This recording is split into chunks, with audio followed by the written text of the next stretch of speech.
Hola a todos. Hoy nos vamos a meter de lleno en un mundo que, aunque no lo vemos, es absolutamente fundamental. Hablamos de las redes eléctricas.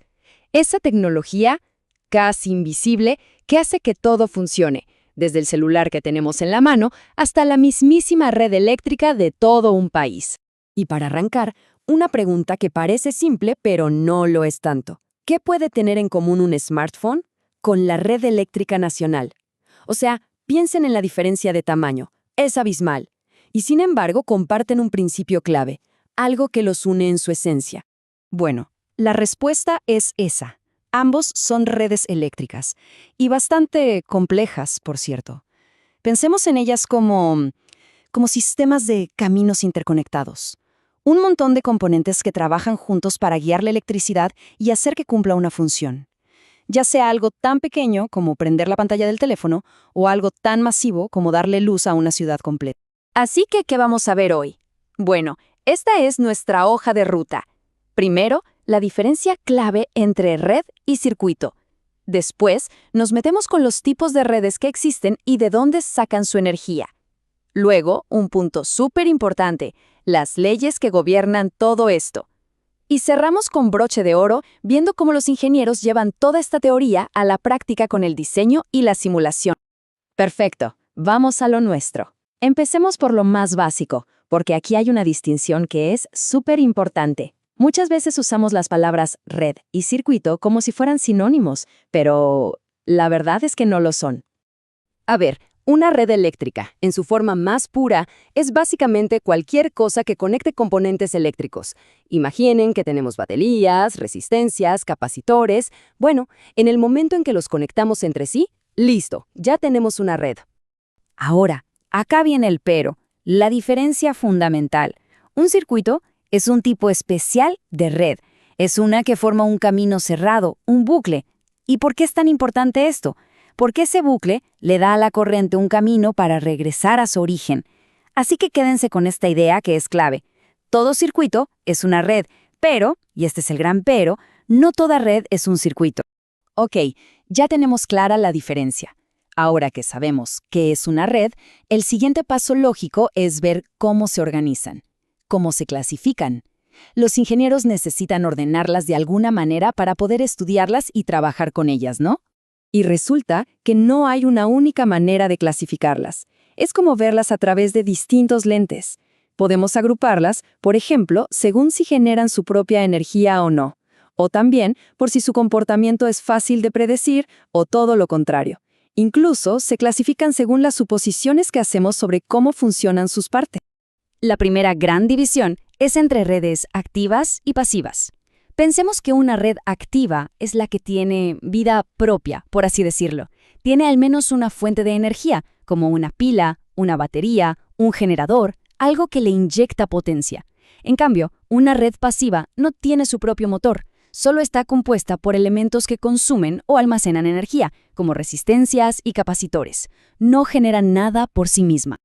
Después está esta otra clasificación, lineales y no lineales. Y aquí la palabra clave es predecibilidad. Una red lineal es como un sistema bien portado. La relación entre el voltaje y la corriente es constante, directa. Si duplicamos una, se duplica la otra. Es fácil de analizar. Pero las no lineales, ahí la cosa se complica. Su comportamiento cambia dependiendo del voltaje o la corriente. Un ejemplo claro es un componente que se satura, que llega a su límite y de repente actúa de forma totalmente diferente. Mucho más difíciles de predecir. Claro, analizar todo esto puede ser muy complejo. Para simplificar un poco las cosas, los ingenieros usan algo llamado el modelo de elementos concentrados. ¿Qué es esto? Es una simplificación muy inteligente. Es como si dijéramos, mira, este cable tiene resistencia a lo largo de toda su extensión, pero para hacer los cálculos más fáciles, vamos a imaginar que toda esa resistencia está concentrada en un único punto.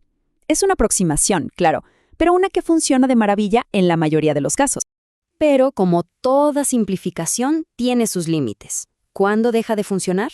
Pues cuando trabajamos con frecuencias altísimas, pensemos en las microondas, o con distancias enormes, como las grandes líneas de alta tensión que cruzan un país. Ahí ya no podemos ignorar que las propiedades, como la resistencia, están de hecho repartidas por todo el cable. Y para esos casos se necesita un modelo más complejo, el de elementos distribuidos. Muy bien, hablemos ahora de la energía. Ya dijimos que las redes activas tienen fuentes de poder, pero ¿de dónde sale esa energía?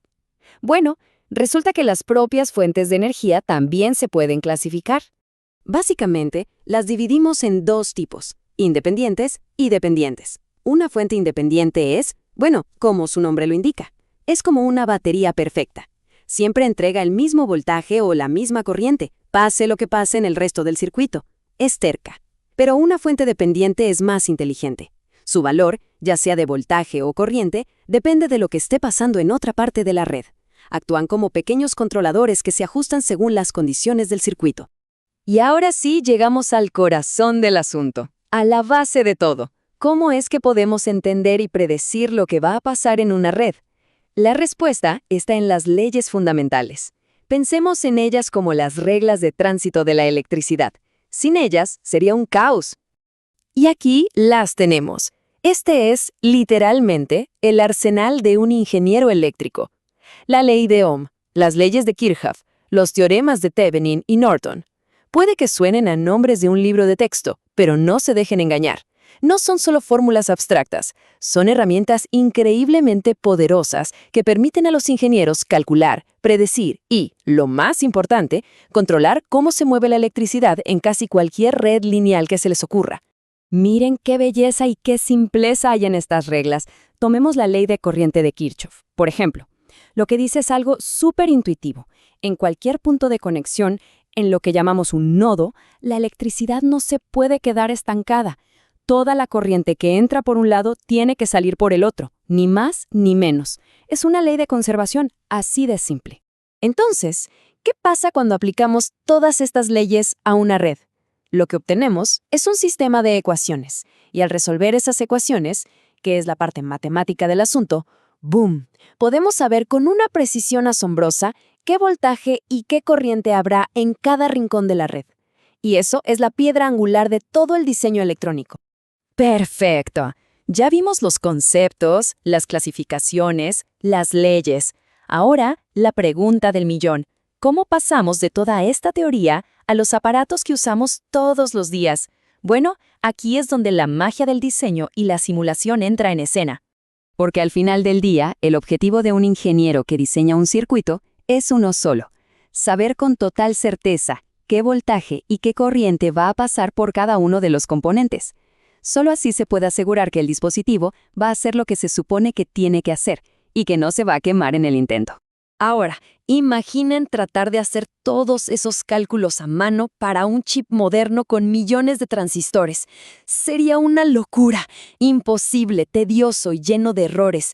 Por eso, hoy en día se usan programas de computadora súper potentes, como el famoso SPICE. Estas herramientas son como laboratorios virtuales. Permiten a los ingenieros construir y probar circuitos en la computadora una y otra vez, sin gastar un centavo en materiales y sin el riesgo de que algo explote. Un ahorro gigantesco de tiempo y dinero. ¿Y cómo funcionan estos programas? Es bastante ingenioso, la verdad. Se puede resumir en 3 grandes pasos. Primero, el software busca una solución de estado estable, o sea, un punto de equilibrio donde el circuito está tranquilo. Segundo, toma todos esos componentes no lineales y complicados y los linealiza, es decir, los convierte en una versión simplificada y predecible para facilitar los cálculos. Y por último, resuelve toda la matriz de ecuaciones lineales que resulta de esto. El resultado final es una predicción súper precisa de cómo se va a comportar ese circuito en la vida real. Y con esto cerramos nuestro viaje de hoy. Hemos ido desde la simple idea de conectar 2 componentes hasta las complejísimas simulaciones que dan vida a la tecnología moderna. Todas estas son las ideas que, ladrillo a ladrillo, construyen nuestro mundo. Y nos deja pensando, ¿no? A medida que la tecnología avanza y las redes se hacen cada vez más pequeñas, más rápidas, más complejas, ¿qué nuevas leyes, qué nuevos principios fundamentales nos esperan a la vuelta de la esquina? ¿Qué nos falta por descubrir?